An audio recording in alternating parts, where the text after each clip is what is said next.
Good afternoon, ladies and gentlemen. Welcome to our 7th Annual National Policy Forum. And we changed name. This year we are calling it National Policy Forum on Innovation, Entrepreneurship, and Higher Education. The reason that name is appropriate, across the country, there are individual university, public, private systems. Everyone is going through severe budget cuts. State systems are cutting their money. Private colleges are having difficulty raising money.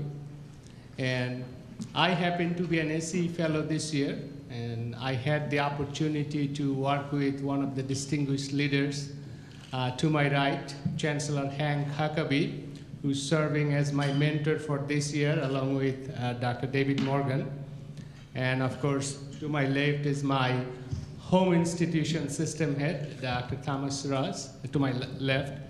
And I had the opportunity to visit 12 other systems, spend time with the system heads and other officials, and about 25 other different campuses. And it was a fascinating experience how across the country, every university presidents, deans, trustee, they're struggling to maintain the financial need of the institution. So that prompted us to think about a session that would be useful for everyone.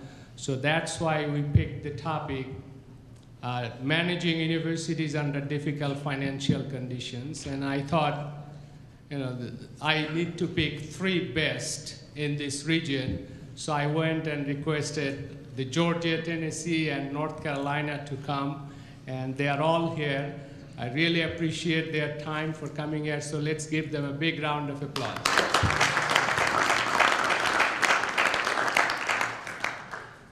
And we have also mentioned that we'll have a very special guest in the audience. We don't have his name tag simply because he's too tired, he traveled, but he will be our dinner speaker tonight, who is one of the 7 people in the whole world who received Nobel Peace Prize, US Presidential Medal, and the Congressional Gold Medal, Professor Mohammad. He's with us this afternoon. Let's give him a round. So we have 3 very distinguished speakers. Each will speak about 12 minutes, and then we'll open up for the questions. And our first speaker is Chancellor Henry Hank Huckaby. He is responsible for state's 35 colleges with over 320,000 students.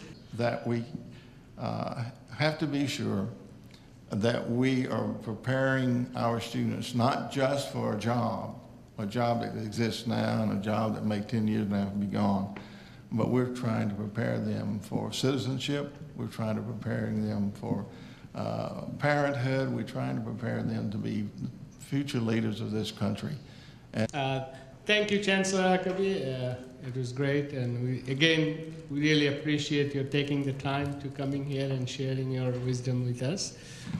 Our next keynote speaker is the President of the University System of North Carolina, Thomas Ross.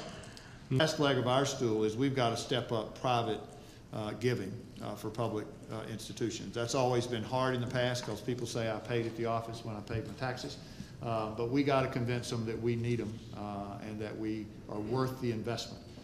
And so those 4 legs of the stool, I hope, will allow us to sustain ourselves going forward. And thank you, President Ross. Our next keynote speaker is the Chancellor of the Tennessee Board of Regents, John Morgan. But suffice it to say that because of our Race to the Top effort and the help that the Gates Foundation was giving us, we had the opportunity to tap into the Gates Foundation for technical assistance as we talked about higher education. That's an issue of discussion that Regent Ellis dealt with this last week in our Regents meeting. Thank you, Chancellor Huckaby, President Ross, and Chancellor Morgan. Let's give them a big round of applause.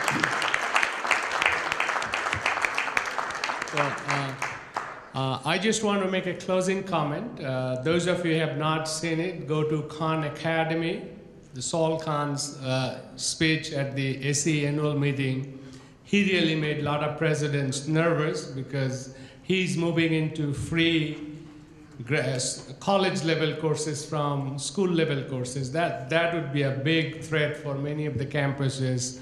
And as I go around the system, you're cutting budgets on the one hand. On the other hand, the Complete College America, Georgia, Tennessee, everybody has this ambitious goal of completion rate making from 42% to 60%.